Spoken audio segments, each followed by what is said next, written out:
Welcome back दोस्तों, मैं राजू कुशवाहा एक बार फिर से आप सभी लोगों का अपने चैनल मैथमेट पर स्वागत करता हूं। आज हम अपनी सीरीज को आगे बढ़ाते हुए उसमें एक और वीडियो ऐड करेंगे और वो वीडियो होगा 13 दिसंबर की पहली शिफ्ट का। तो 13 दिसंबर की पहली शिफ्ट में जितने भी मैथ्स के क्वेश्चन थे वो हम वन बाय वन आज सॉल्व करेंगे। और तो लास्ट तक वीडियो के साथ बने रहिएगा और सारे के सारे क्वेश्चंस का सॉल्यूशन देखते चलिए, ठीक है भाई। और हाँ, एक चीज़ और बोलूँगा कि अगर आपको क्वेश्चन पहले से आता है ना तो भाई वीडियो को वहाँ पॉज कीजिए और पॉज करने के बाद उस क्वेश्चन को खुद से सॉल्व कीजिए। अगर आपसे नहीं बनता है तो आप वीडियो को देखिए, सॉल्यूशन को देखिए, किस तरीके से मैं वहाँ पे बता रहा हूँ उस चीज़ को आप फॉलो कीजिए, ठीक है भाई। तो चलिए क्वेश्चन नंबर फर्स्ट से स्टार्ट करते हैं और क्वेश्चन नंबर 1 देखिए। क्वेश्चन नंबर 1 है 8 संख्याओं का औसत 99 है, सबसे बड़ी दो संख्याओं के बीच का अंतर 18 है, तो शेष 6 संख्याओं का औसत 87 है। तो 8 संख्याओं में सबसे बड़ी संख्या क्या है ये आपको बतानी है, ठीक है भाई। देखिए इजी क्वेश्चन है, एवरेज का। 8 संख्याएं हैं, 8 संख्याएं, और अगर इनका एवरेज की बात करूं तो ये दे रखा है आपको 99, ठीक है।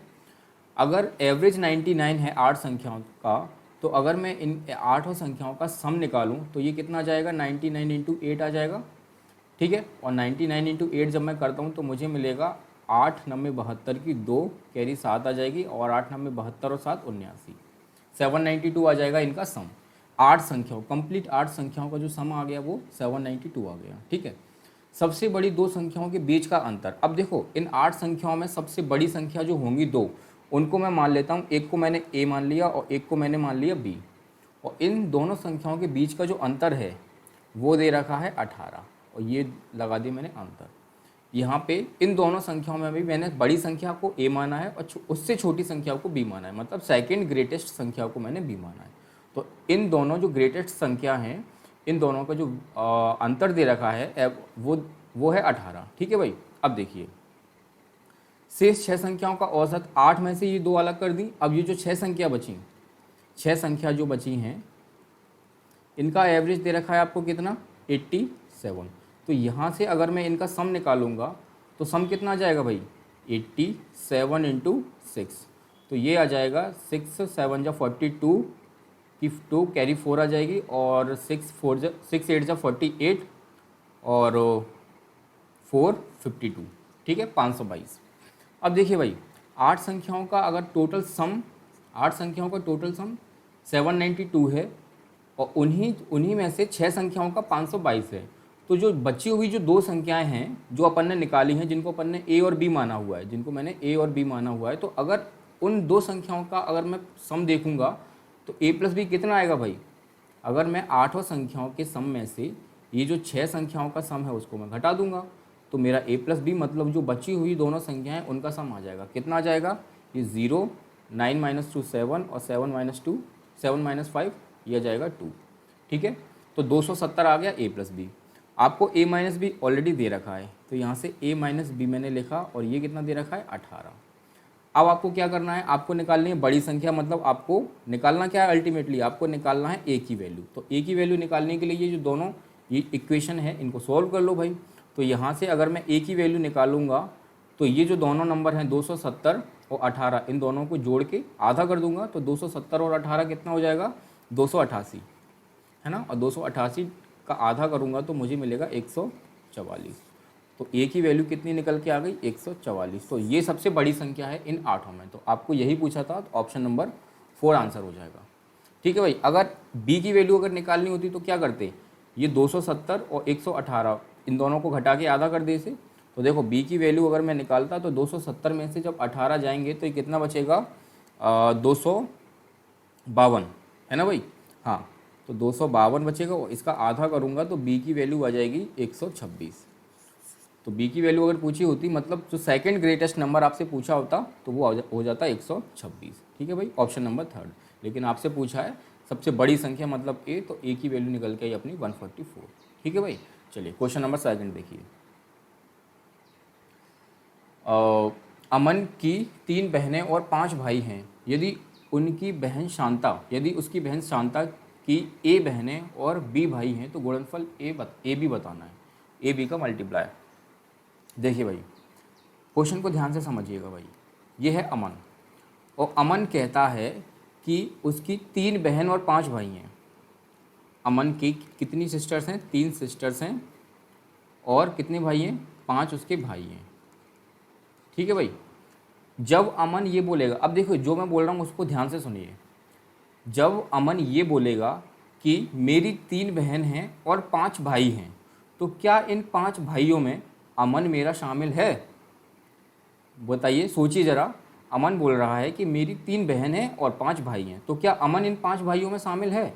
अमन इन 5 भाइयों में शामिल नहीं होगा। अगर अमन ये बोलता कि हम 3 बहन और 6 भाई हैं, तब अमन उसमें शामिल हो जाता। लेकिन अमन अपने आप को अलग रख के बता रहा है कि मेरी 3 बहनें हैं और 5 भाई हैं। ठीक है। अब इन 3 बहनों में एक बहन शांता है। कौन है भाई? एक बहन शांता है और 2 और हैं। ठीक है। अब देखिए, अब शांता के नज़रिए से देखिए भाई, अब शांता अलग निकल के आ गई है और शांता अब बोलेगी, शांता के नज़रिए से देखूंगा तो शांता यहाँ पे निकल के आ गई, तो 2 सिस्टर बची। तो शांता क्या बोलेगी कि मेरी 2 सिस्टर्स हैं और भाई कितनी बोलेगी भाई? 5 तो भाई ये हैं। ठीक है। और एक अमन को भी इंक्लूड कर लेगी, क्योंकि अब अमन नहीं बोल रहा है, अब शांता बोल रही है, तो अमन इन 5 भाइयों में इंक्लूड हो जाएगा। तो शांता बोलेगी कि मेरे 6 भाई हैं। ठीक है भाई। चलिए अब देखिए, शांता ने क्या बोला है? ए बहनें, मतलब बहनों को उसने ए बोला है। ठीक है। और भाइयों को उसने बी बोला है। ठीक है। और आपसे बोला है इनका गुणनफल, मतलब ए इंटू बी। तो ए इंटू बी करोगे तो देखो, ए 2 और बी 6, तो 6 दूनी 12, 12 आ जाएगा आपका आंसर, ऑप्शन नंबर 4। ठीक है भाई। क्वेश्चन सरल था, थोड़ा सा ध्यान रखने वाली चीज़ें थी इसके अंदर। ठीक है। चलिए क्वेश्चन नंबर 3 देखिए। 2 संख्याएं ए और बी का महत्तम समावर्तक 15 है, फिर निम्न में से कौन सा लघुत्तम समावर्तक हो सकता है? मतलब देखो, 2 संख्याएं हैं ए और बी, इनका HCF दे रखा है। HCF कितना दे रखा है भाई? 15। तो अगर HCF 15 दे रखा है तो मैं इन संख्याओं को 15A और 15B मान सकता हूँ ना यार। 15A और 15B, मतलब ये मेरी फर्स्ट संख्या है और ये मेरी सेकंड संख्या है। ठीक है। अब आपसे पूछा है कि कौन सा LCM हो सकता है। तो देखो भाई, अगर मैं इन दोनों संख्याओं का LCM निकालूंगा तो 15A और 15B का तो 15 आ जाएगा और A इंटू बी आ जाएगा। ठीक है। 15 भी मल्टीप्लाई में होगा। अब आप यहाँ से देख रहे हैं कि जो LCM होगा उसमें 15 आ रहा है, मतलब 15 का कोई ना कोई मल्टीपल होगा LCM, है ना। तो आप इन चारों ऑप्शन में देखिए भाई कि LCM 15 का मल्टीपल कौन सा है। इसमें 80 है, नहीं है। 160, ये भी नहीं है। 140, ये भी नहीं है। ऑप्शन नंबर ओनली 4, 120, यही ओनली 15 का मल्टीपल है। इसीलिए इसका आंसर 120 हो सकता है ना। आंसर होने को बहुत सारे हो सकते हैं, क्योंकि 15 का मल्टीपल कितने भी हो सकते हैं, बहुत सारे हो सकते हैं ना। लेकिन इन ऑप्शंस में से 15 का मल्टीपल देखना है तो वो 120 ही है, तो इसका आंसर 120 हो जाएगा। ठीक है भाई। तो क्वेश्चन आई होप समझ में आ गया होगा। क्वेश्चन नंबर 4 देखिए भाई। चलिए देखिए, क्वेश्चन नंबर 4 है, एक घनाभ जिसका आयतन 6x² - 18x है, उसका संभावित आधार क्षेत्रफल क्या हो सकता है? देखो भाई, सबसे पहले आपको पता होना चाहिए घनाभ कैसा होता है, और दूसरी बात, घनाभ का आधार कैसा होता है ये भी आपको मालूम होना चाहिए। तो इतना तो मैं मान के चल रहा हूँ कि आपको घनाभ के बारे में पता होगा कि घनाभ होता कैसा है। एक्चुअली एक 3D फिगर होता है इस तरीके का, डब्बे जैसा, है ना। और इसका आधार कैसा होगा भाई? इसका आधार होगा एक रेक्टेंगल। ठीक है। देखिए, इसका ये आधार, ये जो है ना दिख रहा है नीचे, ये एक रेक्टेंगल होता है, मतलब एक आयत होता है। तो देखो, घनाभ का आयतन, मतलब आयतन क्या होता है, फॉर्मूला आपको मालूम होगा, मैं आपको पिछली वीडियोस में भी बता चुका हूँ। घनाभ का आयतन होता है length into breadth into height. ठीक है। 3 डायमेंशन होते हैं और तीनों का मल्टीप्लिकेशन इसका क्या होता है? आयतन होता है, वॉल्यूम होता है। अब ये वॉल्यूम दे कितना रखा है? 6x² - 18x। ठीक है भाई। आपसे पूछा है संभावित आधार का क्षेत्रफल। आपने देखा आधार कैसा है? रेक्टेंगल होता है आधार। तो रेक्टेंगल में लेंथ इंटू ब्रेथ, यही होता है इसका क्षेत्रफल, यही होता है ना एरिया। तो आपको लेंथ इंटू ब्रेथ यही आपको निकालना है। अब देखिए भाई, आपने देखा length into breadth into height दे रखा है 6x² - 18x। तो मैं क्या करता हूँ, इसको कुछ ना कुछ तोड़ के length into breadth into height के फॉर्म में लिखता हूँ। तो देखो, सबसे पहले मैं क्या करूँगा, मैं 6x कॉमन निकालूंगा। जैसे ही मैंने 6x कॉमन निकाला तो यहाँ पे बचेगा x माइनस 3। ठीक है भाई, क्या मैं इसको इस तरीके से भी लिख सकता हूँ, 6 इंटू एक्स माइनस 3 लिख सकता हूँ। तो देखो ये length into breadth into height. अब आप यहाँ से देखिए भाई, यहाँ से आपकी जो लेंथ है आप यहाँ से कंपैरिजन करेंगे तो देखो लेंथ 6 हो सकती है, ब्रेथ x हो सकती है और हाइट x माइनस 3 हो सकती है।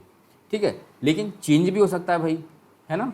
देखो अलग अलग केसेस बन सकते हैं ना, क्योंकि मल्टीप्लाई में हो रहा है तो देखो ज़रूरी थोड़ी ना कि l इज इक्वल टू 6 ही हो, l is equal to x भी हो सकता है, ब्रेथ जो है वो x माइनस 3 भी हो सकती है और हाइट जो है वो 6 भी हो सकती है। तो इस तरीके से इसके अलग अलग केस बनेंगे। तो सबसे पहले मैं लेंथ को मानता हूँ 6, ठीक है, ब्रेथ को मानता हूँ x और हाइट को मानता हूँ x माइनस 3। आपको निकालना है l इंटू बी। ठीक है, तो देखो हाइट से मुझे कोई लेना देना है नहीं है, तो मैं l इंटू बी देखूँगा। तो l इंटू बी अगर मैं यहाँ से करूँगा तो देखो क्या मिलेगा मुझे, 6 into x is equal to 6x। ठीक है, तो एक आधार का क्षेत्रफल ये हो सकता है। लेकिन जब आपने ऑप्शन में नज़र मारी तो 6x तो है ही नहीं है, 6x स्क्वायर है लेकिन 6x नहीं है। तो मतलब मेरा लेंथ 6, ब्रेथ x और हाइट x माइनस 3 नहीं है। मतलब क्वेश्चन में इसको इस तरीके से तो नहीं माना है। अब देखिए, अब मैं लेंथ को मानता हूँ x, ब्रेथ को मानता हूँ x माइनस 3 और हाइट को मानता हूँ 6। अब देखिए यहाँ से जब मैं l इंटू बी निकालूंगा तब मुझे क्या मिलेगा, x इंटू एक्स माइनस 3, तो मुझे मिलेगा x square minus 3x। Option में है, बिल्कुल है, ऑप्शन नंबर फर्स्ट पे ही मुझे देखा तो एक्स स्क्वायर माइनस 3x, मतलब क्वेश्चन के अंदर लेंथ x है और ब्रेथ x माइनस 3 माना है। तब आपका जो आधार का क्षेत्रफल निकल के आएगा वो आएगा एक्स स्क्वायर माइनस 3x। तो ऑप्शन नंबर फर्स्ट आपका आंसर हो जाएगा। ठीक है भाई, क्वेश्चन समझ में आ गया होगा, थोड़ा सा अच्छा क्वेश्चन था। आपको सिर्फ यहाँ पे तोड़ के लिखना था, है ना, ये लेंथ ब्रेथ हाइट को तोड़ के लिखना था, बाकी और इसमें कुछ भी नहीं था। चलिए क्वेश्चन नंबर 5 देखिए भाई। क्वेश्चन नंबर 5 तो बहुत ईजी है यार, है ना। देखिए बेस सेम है, डिवाइड हो रहा है तो पावर माइनस हो जाएंगी, तो 5 में से जब 3 पावर जाएंगी तो 2 की पावर कितनी बचेगी, 2, और 2 का स्क्वायर कितना होता है, 4। Option number first. Question number 6 देखिए। देखिए भाई क्वेश्चन नंबर 6 तो आपका गलत दे रखा है, व्यापम के अकॉर्डिंग ये क्वेश्चन गलत है और वैसे भी गलत ही है। व्यापम ने इसका आंसर क्या माना है, फर्स्ट। अगर फर्स्ट आंसर है तो इन दोनों का मल्टीप्लाई मुझे ये मिलना चाहिए। तो देखो करके देख लेते हैं। 2x y का पहले मैं करूँगा x प्लस 2y से, तो मुझे क्या मिलेगा मल्टीप्लाई में, 2x square y plus 2x y square, है ना, प्लस अब मैं 3y का करूँगा इस 2x प्लस वाई से, तो मुझे क्या मिलेगा 3x वाई प्लस 3 इंटू 2 मतलब 6 हो जाएगा, 6y स्क्वायर ये हो जाएगा। अब देखिए क्या इसमें कुछ प्लस वगैरह कुछ हो सकता है, नहीं हो रहा, क्योंकि ये 2x स्क्वायर वाई है, ये 2x वाई स्क्वायर है, तो इसमें कुछ भी प्लस वगैरह नहीं हो सकता। और आपको चाहिए था ये, तो ये तो कहीं से कहीं तक मैच नहीं हो रहा, इसीलिए क्वेश्चन ये गलत है। और जब भी क्वेश्चन गलत होता है तो व्यापम ये लिख देता है इसमें। ठीक है, चलिए क्वेश्चन नंबर 7 देखिए भाई। क्वेश्चन नंबर 7 एवरेज का क्वेश्चन है, आप खुद से ट्राई करेंगे और आपको पता है कैसे करना है, मैं नहीं बताऊंगा। क्वेश्चन नंबर 8 देखिए। क्वेश्चन नंबर 8 अच्छा है भाई, टफ भी नहीं है, इजी ही है ज़्यादा। देखिए त्रिकोण CAT दे रखा है आपको, एक ट्राइंगल दे रखा है CAT, इसमें ACT is equal to ATC। ACT मतलब मैं देखो यहाँ पे एक फिगर बना लेता हूँ सेम टू सेम। ठीक है, देखिए ये A है, ये C है और ये T है। ठीक है, और ये इस तरीके से R है। ठीक है, अब देखिए आपको दे रखा है ACT मतलब ये वाला जो एंगल है वो दे रखा है ATC के, ATC मतलब ये कंप्लीट एंगल के इक्वल। ठीक है, ये दोनों एंगल कैसे दे रखे हैं, इक्वल दे रखे हैं भाई। और आपको दे रखा है CAT मतलब ये वाला एंगल ये दे रखा है 36 डिग्री। ठीक है, और आपको क्या दे रखा है, ATC को TR द्विभाजित करता है। ये जो ATC है उसको जो TR है वो इसको बाइसेक्ट कर रहा है, मतलब ये एंगल और ये एंगल दोनों बराबर होंगे। ठीक है, तो CR तो निकालना क्या है आपको, CRT, तो इसको मैं मान लेता हूँ अल्फ़ा। ठीक है, ये आपको निकालना है। देखिए भाई सबसे पहले आप ट्राइंगल देखिए, इन ट्राइंगल CAT जब आप CAT में देखेंगे तो आपको पता है कि एंगल ये जो C है और ये कंप्लीट एंगल T है वो इक्वल दे रखे हैं, तो मैं इस बड़े एंगल को 2x मान लेता हूँ। अगर ये 2x है तो ये एंगल टी भी मेरा 2x होगा। आप बोलेंगे बिल्कुल सर, तो इसको भी, ये बड़ा जो एंगल है ये भी 2x होगा आपका, ठीक है, बड़ा वाला एंगल मैंने ऐसे बना दिया। तो आप इन ट्राइंगल CAT में देखेंगे तो क्या होना चाहिए भाई, एंगल A मतलब 36 प्लस ये 2x, ये वाला एंगल C, और एक प्लस ये 2x, इन तीनों एंगल का सम कितना होना चाहिए, आप बोलेंगे 180, क्योंकि ट्राइंगल की प्रॉपर्टी कहती है कि अगर ट्राइंगल में तीनों एंगल का सम कितना होता है, 180 होता है।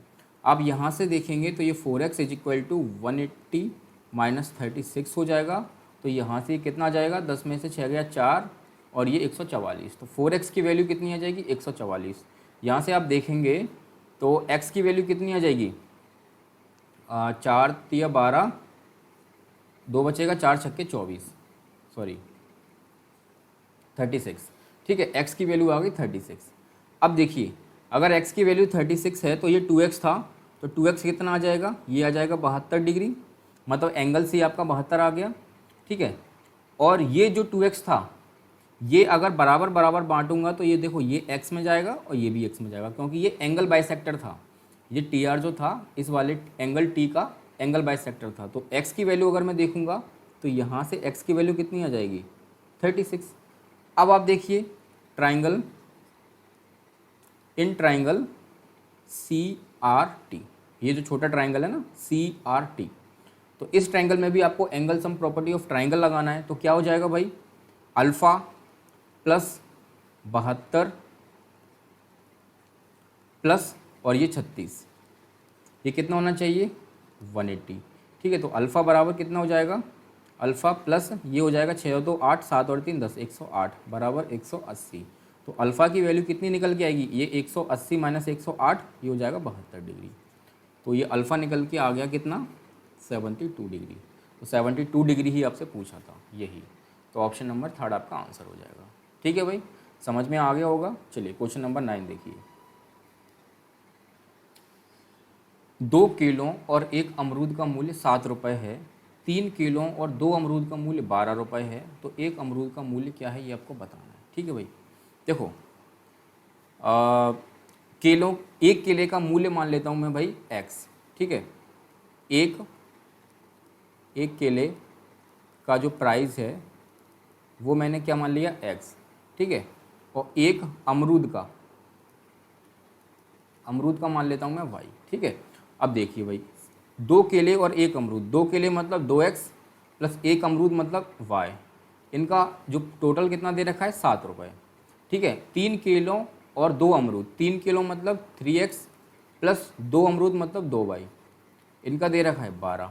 कुछ भी नहीं करना, अब आपको इसको सॉल्व करना है बस। आपसे पूछा क्या है, 1 अमरूद, 1 अमरूद मतलब y की वैल्यू आपसे पूछी है ना, y की वैल्यू आपसे पूछी है, तो आपको y की वैल्यू निकालनी है। तो x को इक्वेट कर दो भाई, देखो यहाँ पे 2x है, यहाँ पे 3x है, तो यहाँ पे इस पूरी इक्वेशन में मैं 3 का मल्टीप्लाई कर देता हूँ और इसमें मैं कर देता हूँ 2 का, तो x मेरा इक्वल हो जाएगा और कट जाएगा। देखिए भाई यहाँ से आप देखेंगे,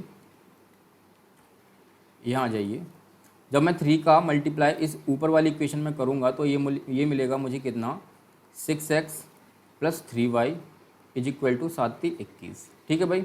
2 का मल्टीप्लाई करूँगा तो 6x plus 4y is equal to मिलेगा 12 दूनी 24, ठीक है। अब ये इसमें से ये माइनस कर देंगे, ऊपर वाली में से नीचे वाली माइनस कर देंगे, तो ये माइनस ये साइन चेंज हो जाएंगे सारे, ये कट जाएगा और ये माइनस का y इज इक्वल टू आएगा माइनस का 3, y माइनस से माइनस कैंसिल हो जाएगा, y की वैल्यू आ जाएगी 3, और y क्या था, 1 अमरूद का मूल्य, तो 1 अमरूद का मूल्य आपसे पूछा था, तो ऑप्शन नंबर 2 आपका आंसर हो जाएगा, ठीक है भाई। चलिए क्वेश्चन नंबर 10 देखिए।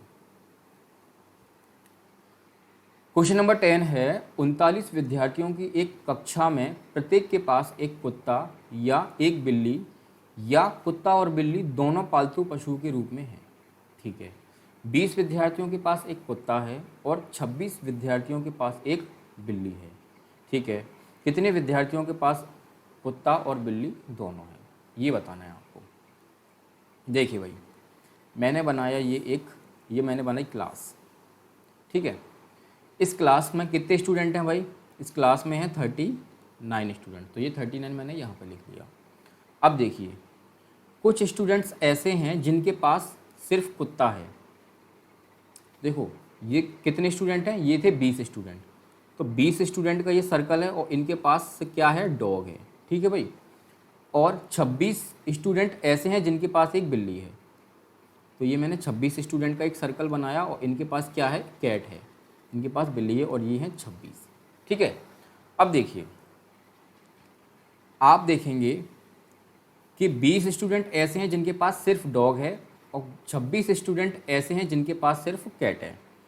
अब ये जो बीच वाला जो पोर्शन है ना भाई, ये डॉग में भी आ रहा है और ये कैट में भी आ रहा है। तो ये जो बीच वाला जो होगा, इनके पास क्या होगा? डॉग भी होगा और कैट भी होगा। तो यही आपको क्या करना है? बताना है। मतलब मुझे निकालना क्या है? ये बीच वाला पोर्शन निकालना है। इसमें कितने स्टूडेंट आ रहे हैं ये आपको निकालना है। देखिए भाई, अब मैं क्या करूँगा? अब मैं यहाँ से डॉग, जिनके पास डॉग है और जिनके पास कैट है, इनको मैं करूँगा प्लस। तो यहाँ से मुझे क्या मिलेगा? डॉग वाले 20 हैं और सिर्फ कैट वाले 26 हैं, तो यहाँ से मुझे मिलेगा 46 मिलेगा। आपने देखा कि पूरी क्लास में तो 39 स्टूडेंट थे, फिर ये 46 कैसे आ गया, है ना? तो ये 46 मेरे भाई इसलिए आया है क्योंकि जब आप यहाँ पे देखेंगे ना, तो देखो डॉग वाले आपने 20 लिख लिए, ठीक है।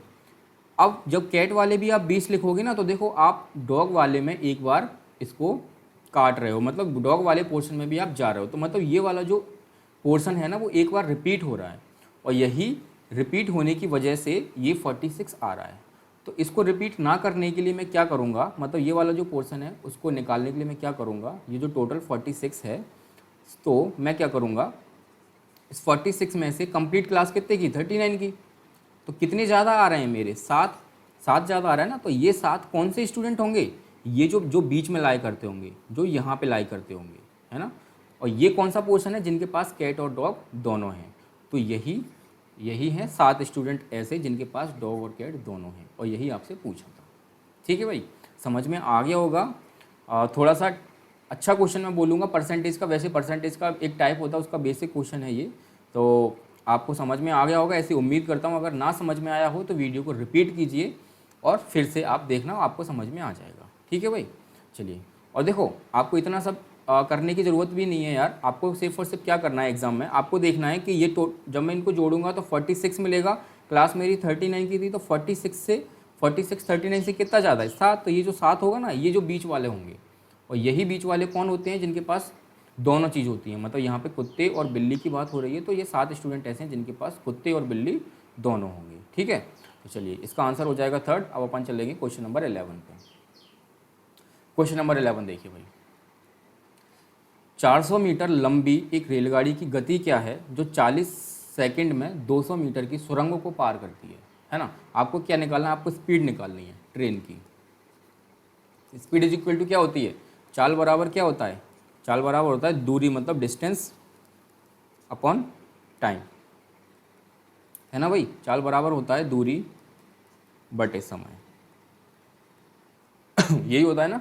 अब देखिए, आपको मालूम है कि जब भी ट्रेन किसी सुरंग को पार करती है, किसी प्लेटफॉर्म को पार करती है, या किसी ऐसी चीज़ को पार करती है जिसकी कोई ना कोई लेंथ हो, तो यहाँ पे तो तब अपन क्या करते हैं? तो अब उसमें अपन ट्रेन की जो लेंथ होती है उसको, और प्लस यहाँ पे सुरंग दे रखी है 200 मीटर, तो उसकी लेंथ को भी प्लस करके एज अ डिस्टेंस के रूप में लेते हैं, ठीक है। तो देखो डिस्टेंस कितनी हो जाएगी? 400 मीटर की ट्रेन थी और 200 मीटर की सुरंग थी, है ना। तो ये हो जाएगी डिस्टेंस, और टाइम कितना दे रखा है? कितने सेकंड में पार करती है? 40 सेकंड में। आप देखेंगे ये हो जाएगा 600 और ये हो जाएगा 40। ये आपका किस में है? मीटर पर सेकंड में। लेकिन आपको आंसर देखा, जब आपने देखा आंसर किलोमीटर पर आवर में है, तो किलोमीटर पर आवर में बदलने के लिए इसको सॉल्व कर लो भाई। तो देखो पहले मैं यहीं पे सॉल्व कर देता हूँ थोड़ा सा। 20 तिया 60, ठीक है, और 20 दूनी 40, तो ये आ जाएगा 15 मीटर पर सेकेंड। 15 ही आएगा ना भाई। 20 दूनी 40, 20 तिया 60, हाँ ठीक है। अब इस 15 को मैं किलोमीटर पर आवर में बदलने के लिए क्या करूँगा? 18/5 से मल्टीप्लाई कर दूंगा। तो 5 से जाएगा 3 बार, और ये आ जाएगा किलोमीटर पर आवर में, तो जो कि 54 होगा, 54 किलोमीटर पर आवर, यही आपका आंसर है, ऑप्शन नंबर 4। बिल्कुल बेसिक क्वेश्चन था। चलिए क्वेश्चन नंबर 12 देखिए। यदि एक डिब्बे की लंबाई 50% से बढ़ा दी जाती है, चौड़ाई 10% से बढ़ा दी जाती है और ऊंचाई 60% से घटा दी जाती है, तो आयतन कितने प्रतिशत से बढ़ेगा या घटेगा? देखो भाई, सबसे पहले आपको इतना कॉमन सेंस तो लगा लेना चाहिए कि अगर डिब्बा है तो देखो, डिब्बा तो कैसा भी हो सकता है, डिब्बा रेक्टेंगल भी हो सकता है, सॉरी क्यूबॉइडल हो सकता है, ठीक है, और क्यूबिक फॉर्म में भी हो सकता है, क्यूब फॉर्म में भी हो सकता है ना। तो आपको लेंथ, ब्रेथ और हाइट अलग अलग दे रखी हैं, या नहीं भी दे रखी हों तब भी अगर क्यूब माने या उसको क्यूबॉइड माने तब भी उससे कोई फ़र्क नहीं पड़ेगा, है ना, क्योंकि वॉल्यूम जब अपन निकालते हैं तो तीनों जो डायमेंशन होती हैं उनका मल्टीप्लाई ही करते हैं, ठीक है, लंबाई, चौड़ाई और ऊंचाई का मल्टीप्लाई ही करते हैं। तो यहाँ पे मैं मान लेता हूँ कि क्यूबॉइडल फॉर्म का है, तो क्यूबॉइड में एल भी होगा, बी भी होगा और हाइट एच भी होगी, ठीक है भाई। तो देखो भाई, यहाँ पे हो क्या रहा है, यहाँ पे हो रहा है लंबाई को 50% बढ़ा दिया है, तो लंबाई 50% की फ्रैक्शन वैल्यू होती है 1/2। अगर लंबाई मेरी 2 थी तो 1 बढ़ा के 3 कर दिए, तो 2 से कितनी कर दी है, 3, ठीक है। ये है पहले का और ये है बाद का, ठीक है। चौड़ाई 10% बढ़ा दी, 10% की फ्रैक्शन वैल्यू 1/10 होती है, मतलब पहले अगर 10 थी तो 1 बढ़ा के कितनी कर दी, 11, तो 10 से कर दी 11, ठीक है। और ऊंचाई 60% से घटा दी जाती है। 60% की फ्रैक्शन वैल्यू कितनी होती है, 20 थी, 60, 20 पंजे 100, मतलब 5, 3/5। अगर पहले 5 थी तो 3 घटा के, 5 में से 3 घटा के कितनी कर दिए, 2 कर दिए, ठीक है भाई। आपको पता है आयतन होता कितना है, length into breadth into height, तो आप पहले वाली लेंथ, ब्रेथ और हाइट का मल्टीप्लाई करेंगे तो आप पाएंगे 100 आ जाएगा ये, है ना, 50, 10 पंजे 50, 50 दूनी 100, ठीक है। और अब कितना हो रहा है, 11 दूनी 22, 22 थी 66, मतलब पहले अगर वॉल्यूम 100 था तो अब वॉल्यूम रह गया 66, तो कितना कम हो गया, 34, है ना। आप देख सकते हैं कि भाई 100 था तो परसेंट 100 में 34 कम हो गया, तो 34% ही कम हो गया, है ना, तो 34% ही इसका आंसर हो जाएगा। अगर कुछ बच्चों को समझ में ना आया हो ना, तो देखो भाई 34 कम हुआ है कितने से, 100 से, और परसेंटेज निकालने के लिए 100 का मल्टीप्लाई, 100 से जब मैं 100 को काटूंगा तो ये 34% आ जाएगा, ठीक है। अब डाउट नहीं रहना चाहिए, तो 34% इसका आंसर हो जाएगा। तो मतलब जो वॉल्यूम था वो 34% इसका घट गया, ठीक है। चलिए क्वेश्चन नंबर 13 देखिए। एक नाव ए से बी की दूरी को धारा की दिशा में एवं बी से ए धारा के विरुद्ध 4 घंटे में तय करती है। यदि धारा की गति 2 किलोमीटर पर घंटा है एवं स्थिर पानी में नाव की गति 4 किलोमीटर पर घंटा है, तो ए और बी के बीच की दूरी बतानी है। देखो भाई, सबसे पहले मैं आपको कुछ चीज़ें बता देता हूँ। एक होती है डीएस, डीएस को बोलते हैं डाउन स्ट्रीम। अब ये डाउन स्ट्रीम क्या है ये समझिए। डाउन स्ट्रीम क्या होती है, डाउन स्ट्रीम होती है धारा की दिशा में नाव की चाल, धारा की दिशा में नाव की चाल। अब देखिए, ये मैं आपको इसलिए बता रहा हूँ क्योंकि मुझे जितना याद है अपन पिछली वीडियो में बोट एंड स्ट्रीम का शायद ही कोई सवाल किया है, इसीलिए मैं आपको बता देता हूँ सारी चीज़ें, है ना।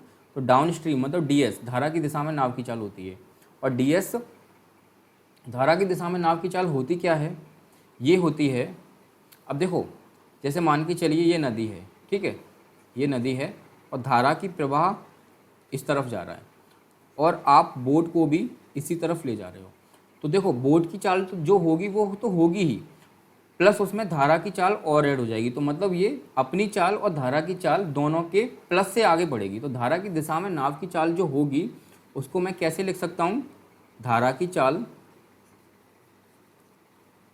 धारा की चाल प्लस नाव की चाल, नाव की चाल शांत जल में, है ना, मैं यहाँ पे लिख देता हूँ शांत जल में नाव की चाल, शांत जल में नाव की चाल, ठीक है। अब एक होता है up stream, up stream US, ठीक है। अब देखिए अप स्ट्रीम वाले केस में क्या होता है, अप स्ट्रीम को अपन बोलते हैं धारा की विपरीत दिशा में, धारा की विपरीत दिशा में, विपरीत दिशा में नाव की चाल।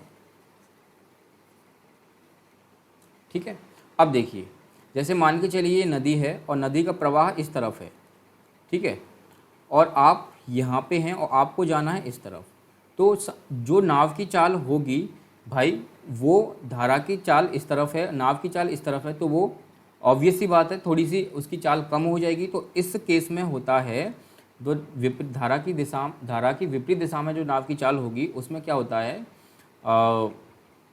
शांत जल में नाव की चाल, शांत जल में नाव की चाल माइनस धारा की चाल। ठीक है भाई, इन दो चीज़ों को आप देख लीजिए क्योंकि यही दो चीज़ आपकी इस क्वेश्चन में यूज होने वाली हैं। ठीक है भाई, अब देखिए मैं एक बार फिर से रिपीट कर देता हूँ मैंने क्या लिखा हुआ है, D S down stream. Down stream का मतलब होता है धारा की दिशा में नाव की चाल। अगर धारा इस तरफ है, धारा की दिशा इस तरफ है और आप नाव को भी इसी तरफ ले जा रहे हो तो नाव डबल स्पीड से जाएगी, तो धारा की चाल से जाएगी और अपनी शांत जल में जो खुद की चाल है वो उसकी स्पीड से भी जाएगी, मतलब दोनों का प्लस हो जाता है यहाँ पे। लेकिन जब विपरीत दिशा में जाती है, धारा की विपरीत दिशा में जाती है नाव, तब उस केस में क्या होता है, जो शांत जल में नाव की चाल होती है उसमें से धारा की चाल को माइनस कर देते हैं, तब उसकी धारा की विपरीत दिशा में नाव की चाल आती है। ठीक है भाई, अब देखिए कभी कभी अपन को पता करना होता है कि धारा की चाल बतानी है, धारा की चाल, या आपको बताना होता है शांत जल में नाव की चाल, शांत जल में नाव की चाल। तो देखो शांत जल में नाव की चाल क्या होती है, ds प्लस US अपॉन 2। ठीक है, और धारा की चाल होती है ds माइनस US अपॉन 2। तो जब आपको ds और US के बारे में दे रखा हो और आपसे धारा की चाल पूछा हो तो आपको करना है ds माइनस US अपॉन 2। और जब आपको शांत जल में नाव की चाल पूछी हो और ds और US के बारे में जानकारी है अपने पास, तब अपन शांत जल में नाव की चाल निकालने के लिए क्या करेंगे, ds प्लस US अपॉन 2। पूरा का पूरा बोट स्ट्रीम इन्हीं चीज़ों पे ख़त्म हो जाता है भाई। ठीक है, इसके अलावा बोट एंड स्ट्रीम में कुछ भी नहीं है, बस अलग अलग टाइप से क्वेश्चन को बना देते हैं। ठीक है भाई, तो देखो अब मैं इसको इरेज कर रहा हूँ भाई, आप चाहो तो इसका स्क्रीनशॉट ले लेना और बाद में देख लेना। अब अपन क्वेश्चन को सॉल्व करेंगे। ठीक है,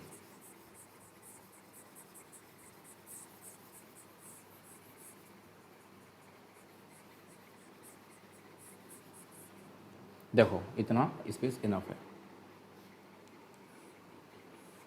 देखिए भाई, एक नाव ए से बी की दूरी को धारा की दिशा में, अब देखो ये ए मान लिया मैंने यहाँ पे, ठीक है, और ये बी मान लिया, और इन दोनों के बीच की जो डिस्टेंस है उसको मैंने मान लिया x। ठीक है, यहाँ से यहाँ तक की जो डिस्टेंस है उसको मैंने x मान लिया, और मैंने ये मान लिया कि धारा की दिशा जो है वो इधर ही है भाई। ठीक है, अब देखिए धारा की दिशा में यहाँ से यहाँ तक जाएगी वो, तब भी x चलेगी, और यहाँ से धारा की विपरीत दिशा में आएगी तब भी वो x ही चलेगी, है ना। और ये सब चलती है वो 4 घंटे में। तो समय का यहाँ पे मैं फॉर्मूला लगाऊंगा, समय बराबर क्या होता है, आप बोलेंगे दूरी बटे चाल। ठीक है, अब देखिए समय कितना लग रहा है, समय लग रहा है टोटल 4। पहले जा रही है वो धारा की दिशा में, तो धारा की दिशा में मुझे निकालना है, तो धारा की दिशा में नाव की चाल क्या होगी, देखो मैंने आपको अभी भी बताया है कि धारा की दिशा में नाव की चाल, देखो लिखा भी है, ये होती है धारा की चाल प्लस शांत जल में नाव की चाल।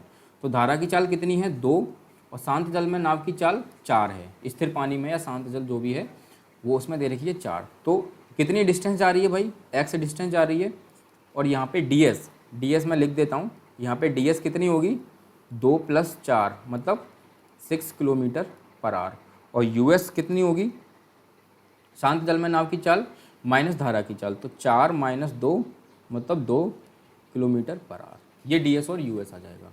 तो देखो ये हो गई जब आपकी नाव धारा की दिशा में जा रही है, तो धारा की दिशा में x दूरी चलेगी, और चाल कितनी है धारा की दिशा में, आप बोलेंगे 6।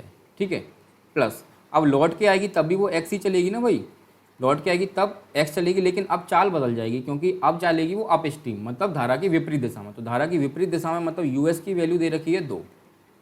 अब आपको यहाँ से सिर्फ और सिर्फ x की वैल्यू निकालनी है, क्योंकि आपसे पूछा है A और B के बीच की दूरी, तो देखो इस इक्वेशन को सॉल्व कर लो भाई।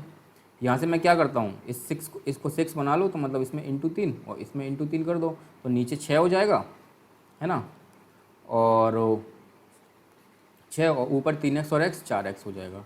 ये 4 से 4 कट जाएगा और x की वैल्यू आ जाएगी 6 किलोमीटर। और यही 6 आपका आंसर है, ऑप्शन नंबर 4। ठीक है भाई, तो समझ में आ गया होगा सारी चीज़ें। मैंने आपको बोट एंड स्ट्रीम की पूरी बेसिक चीज़ें बता दी यहाँ पे। अब चलते हैं अपन क्वेश्चन नंबर 14 पे। ठीक है, देखिए, अजय, विजय और संजय की वर्तमान आयु का योग 75 वर्ष है।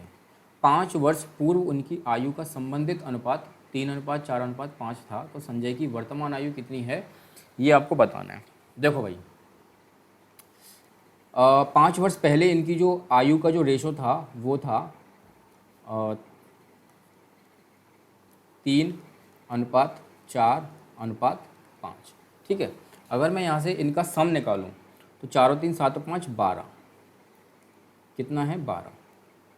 मैं इसको 12 यूनिट या 12x कर लेता हूँ। ठीक है, ये कब था, 5 वर्ष पहले था। 5 वर्ष पहले उनकी आयु का जो योग था वो था 12x। अब देखो यहाँ पे दे रखा है आपको वर्तमान आयु का योगफल। अगर मैं इस 12 इनकी आयु को मैं प्रेजेंट में लेके आऊँ तो 5 इसका ऐड होगा, 5 इसका ऐड होगा, 5 इसका ऐड होगा, तीनों का 5 5 5 ऐड होगा ना भाई, तो तीनों का टोटल कितना ऐड होगा, 15। तो अब ये जो सम है वो आ गया इनकी वर्तमान आयु का। तो वर्तमान आयु का सम ये है और क्वेश्चन में दे रखा है 75। तो 12x इज इक्वल टू आ जाएगा, ये 15 इधर जाके ये 60 हो जाएगा और x की वैल्यू आ जाएगी 5। ठीक है, आपसे किसकी आयु पूछी है, आपसे पूछे संजय की। संजय कौन सा इनमें से, लास्ट वाला। तो देखो x की वैल्यू 5 आ गई ना, तो इनको देखो x इसमें लगा लेता हूँ क्योंकि आपको कन्फ्यूजन हो जाएगा। 5x है तो 5 अगर मैं यहाँ से देखूँगा तो 5 × 5 ये आ जाएगी 25। ये किसकी आ गई आयु, संजय की। लेकिन कब की आयु है, ये है 5 वर्ष पहले की। आपको आना है वर्तमान आयु में, तो वर्तमान आयु में 5 आपको ऐड करना होगा, तब आप आएंगे 30 साल पे। तो संजय कितने साल का है प्रेजेंट में, 30 साल का, ऑप्शन नंबर 3। ठीक है, मैंने थोड़ा सा डायरेक्ट किया है इसको, आप चाहें तो देखो मैं इसको एक बार और बता देता हूँ बिल्कुल बेसिक से।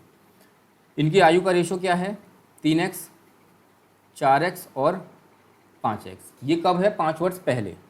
अगर मैं प्रेजेंट में लाऊंगा तो देखो 5 इसमें ऐड होगा, 5 इसमें ऐड होगा और 5 इसमें ऐड होगा, और इन सब की आयु का जो सम है वो कितना दे रखा है, वो दे रखा है 75। अब ये देखो प्रेजेंट का बन गया ना, 5 5 मैंने सब में जोड़ दिया, तो ये प्रेजेंट का रेशो बन गया और इन सब का जो सम है वो 75 दे रखा है। आप यहाँ से भी देखेंगे तो देखो ये 12x + 15 = 75 यहाँ से भी आएगा। अब देखो आप यहीं पर पहुँच गए ना भाई, तो यहाँ से x की वैल्यू कितनी आ जाएगी, 5। अब आपको किसकी निकालनी है, आपको निकालनी है संजय की। तो संजय था मेरा ये वाला, तो ये प्रेजेंट आयु ही है संजय की। तो 5, x की वैल्यू भी 5 + 5, तो ये आ जाएगा 30 साल। ठीक, तो आप इसको ऐसे भी देख सकते हैं। चलिए क्वेश्चन नंबर 15 देखिए। 2 अंकीय संख्या। देखो भाई सबसे पहले मैं आपको बता देता हूँ, व्यापम ने इस क्वेश्चन के लिए लिख रखा है, for this question discrepancy is found in question answer, so this question is ignored for all candidates. मतलब व्यापम इस क्वेश्चन को गलत बोल रहा है। अब देखो व्यापम गलत बोल रहा है, अपन देख लेते हैं क्यों गलत बोल रहा है। 2 अंकीय संख्या जिसके अंकों का योगफल 9 है। ठीक है भाई, ऑप्शन में भी मैंने देखे, सारे के सारे अंक जितने भी हैं उन सबके सम करूँगा तो 9 ही मिलेगा। प्रतिलोम हो जाती है जब उस संख्या में 63 जोड़ा जाता है। प्रतिलोम हो जाती है, शायद इसी शब्द में इसको दिक्कत है ना। इंग्लिश में देख लेते हैं। A 2 digit number whose sum of digit is 9 reverse when 63 is added to that number, the number is. देखो भाई वो बोल रहा है कि ये प्रतिलोम हो जाती है जब उस संख्या में 63 जोड़ा जाता है। मतलब 18 है तो 18 की डिजिट को अगर मैं रिवर्स कर दूंगा तो मुझे क्या मिलेगा, 81। कब मिलेगा, जब मैं इसमें 63 ऐड कर देता हूँ। तो देखिए भाई क्या 63 ऐड करने पे मुझे 81 मिलता है। 8 और 3 11 की 1 6 और 1 7 और 1 8, तो मतलब 81। तो मुझे तो ऑप्शन नंबर फर्स्ट मिल गया आंसर। आगे भी देख लेते हैं, यहाँ पे इसका प्रतिलोम कितना हो जाएगा, 72। क्या मुझे 63 ऐड करने पे 72 मिलेगा। आप देखेंगे 7 3 10 0 यूनिट डिजिट आ रहा है, तो यहाँ पे तो बिल्कुल नहीं मिलेगा। मतलब ऑप्शन नंबर सेकंड आंसर नहीं हो सकता। 63 में अगर 63 ऐड करूँगा तो क्या 63 मिलेगा, कहाँ से मिल जाएगा भाई, 63 ही है तो 63 को ऐड कर दूंगा 36 में तो ज़्यादा निकल जाएगा, तो ये भी गलत हो गया।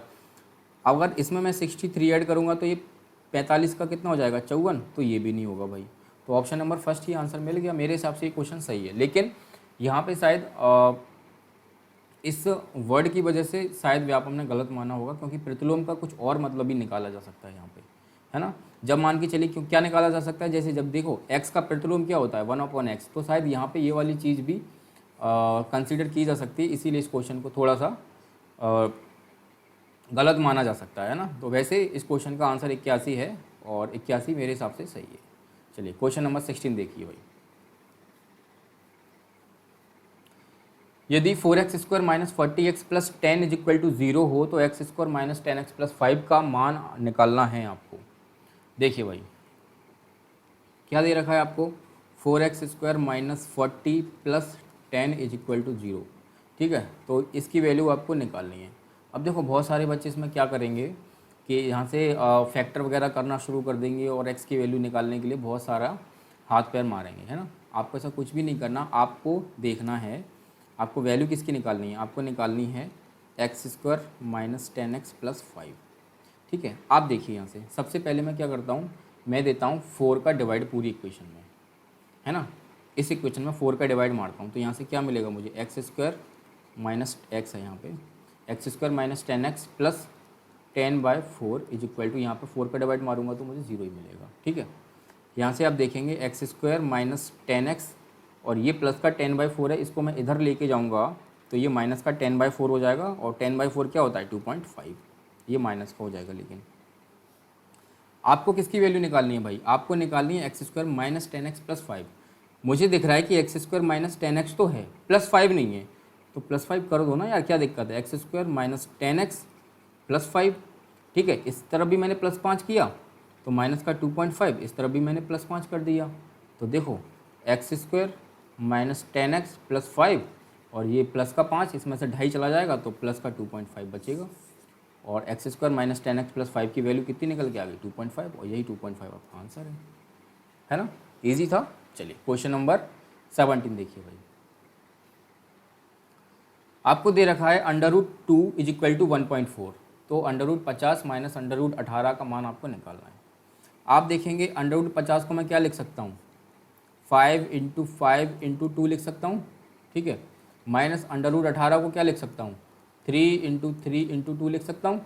यहाँ से क्या बाहर आ जाएगा 5, ये √2 में बचेगा, सॉरी ये 2 √ में बचेगा, माइनस यहाँ से 3 बाहर आ जाएगा तो √ में यहाँ से भी 2 बचेगा, है ना। √2 मैंने कॉमन ले लिया, और ये 5 - 3 तो ये बचेगा 2 √2, ठीक है। √2 की वैल्यू कितनी दे रखी है 1.4, 2 × 1.4, 1.4 है ना, हाँ, तो ये आ जाएगा 2.8। खत्म। Question number second, sorry option number second. चलिए क्वेश्चन नंबर 18 देखिए भाई। 300 रुपये के बराबर राशि प्राप्त करने के लिए मुझे 0.1 × 3000 में क्या जोड़ना चाहिए। देखो भाई 0.1 × 3000 है, इसमें मैं क्या जोड़ूंगा कि मुझे 300 मिल जाए। तो सबसे पहले तो आप इसका मल्टीप्लाई करेंगे, तो मल्टीप्लाई करेंगे तो आपको पता चलेगा ये आ जाएगा 300 + x, तो आ जाएगा ये 300। तो 300 में मैं क्या जोड़ूँ कि 300 मिले, तो यहाँ से x की वैल्यू क्या आ जाएगी 0, 0 जोड़ोगे तभी 300 मिलेगा ना यार, है ना। चलिए question number sorry option number 4 आपका आंसर हो जाएगा। क्वेश्चन नंबर 19 देखिए भाई। द मीडियन ऑफ 5, 8, 25, 22, 34, 18 इज, आपको इसकी मीडियन निकालनी है भाई। देखो मीडियन निकालने के लिए अपन को क्या करना होता है, एक होता है चलो आप तो मीडियन देखते हैं भाई। मीडियन कैसे निकालते हैं वो मैं आपको बताता हूँ। देखो मीडियन निकालने के लिए सबसे पहले ये जो नंबर दे रखे हैं ना, इनको लिखते हैं अपन इंक्रीजिंग ऑर्डर में, ठीक है। इसको अपन कैसे लिखेंगे, इसको लिखेंगे अपन इंक्रीजिंग ऑर्डर में। तो इंक्रीजिंग ऑर्डर में लिखिए भाई। तो सबसे पहले क्या आ जाएगा 5, 5 से बड़ा क्या है 8, 8 से बड़ा क्या है 18, 18 से बड़ा है 22, 22 से बड़ा है 25, और 25 से बड़ा है 34। इतने ही नंबर है ना भाई, 1 2 3 4 5 6, और 3 और 3 6, ठीक है। ये अपन ने क्या लिख लिया इंक्रीजिंग ऑर्डर में, इसको लिख लिया इंक्रीजिंग ऑर्डर, ठीक है। मैंने इनको इंक्रीजिंग ऑर्डर में लिखा। इंक्रीजिंग ऑर्डर में लिखने के बाद अपन क्या करते हैं मीडियन निकालने के लिए, इस सीरीज़ का, इन सारे नंबर्स का बीच का नंबर देखते हैं भाई, बीच का नंबर देखते हैं। तो बीच का नंबर देखो भाई, तो देखो ये कितने नंबर हैं, 6 नंबर हैं, ठीक है। तो 2 इधर से हटा दो, 2 इधर से हटा दो, बीच में ये पड़े 18 और 22। अब इनके भी बीच का, मतलब मुझे तो इस पूरी सीरीज़ का बीच का चाहिए ना, तो 18 और 22 के बिल्कुल बीच में क्या आता है, देखो भाई, पहले ये 18 रहा, 18 के बाद 19 आएगा, 19 के बाद 20 आएगा, 20 के बाद 21 और 21 के बाद 22। तो 18 और 22 के बिल्कुल बीच में क्या मिला मुझे, 20। तो यही 20 आपकी क्या है, मीडियन। बस ऐसे इसको मीडियन को निकालना होता है भाई, ठीक है। अब देखो, मैंने ये बीच का निकालने के लिए मैंने क्या किया, 18 और 22 के बीच में जितने भी नंबर थे वो मैंने यहाँ पे लिखे। आपको हमेशा ऐसा नहीं करना, आपको क्या करना है, देखो 18 और 22 के बीच का निकालना है ना, तो इन दोनों नंबर को ऐड करो भाई, 18 + 22, ठीक है, और 2 से डिवाइड मार दो, तो ये बिल्कुल बीच का निकल के आएगा। तो 18 और 22 कितने होते हैं, 40, 40/2 मतलब 20। तो आप इस तरीके से भी इसको देख सकते हैं, है ना। अगर आपको किन्हीं भी 2 नंबर के बिल्कुल मिड का नंबर चाहिए ना, तो आप उनको जोड़ो और 2 से डिवाइड मारो, आपको उनके बिल्कुल मिड का नंबर निकल के आ जाएगा, ठीक है। तो आप इस तरीके से भी निकाल सकते हैं। तो यहाँ पे मीडियन कितनी हो गई, ऑप्शन नंबर फर्स्ट 20, ठीक है। चलिए क्वेश्चन नंबर 20 देखिए।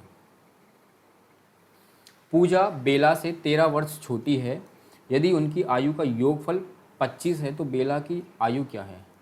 भाई देखो, इसको x से भी मान लो, x से कर सकते हैं इसको। पूजा बेला से 13 वर्ष छोटी है, पूजा की आयु अगर बेला से 13 वर्ष छोटी है, अगर बेला को मैंने x माना तो पूजा कितनी की हो जाएगी, 13 वर्ष छोटी है ना, तो x - 13 की। उन दोनों की आयु का योगफल दे रखा है, वो 25 दे रखा है ना।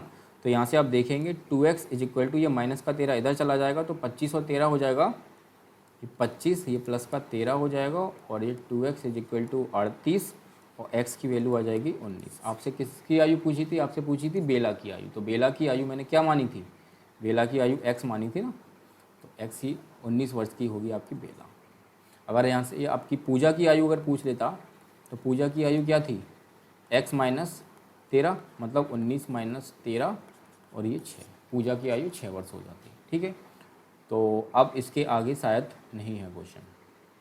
तो देखिए भाई, अपन ने 13 दिसंबर की फर्स्ट शिफ्ट के कंप्लीट 20 क्वेश्चन किए, जिसमें से एक क्वेश्चन मुझे गलत मिला, है ना। बाकी का वो एक क्वेश्चन भी था, व्यापम ने उसको गलत बोला, लेकिन मेरे हिसाब से शायद वो गलत नहीं है ना। अगर वर्ड्स हैं, मतलब जो शब्द यूज किए गए हैं उनकी वजह से अगर हो तो हो, अदरवाइज़ वो क्वेश्चन ठीक था।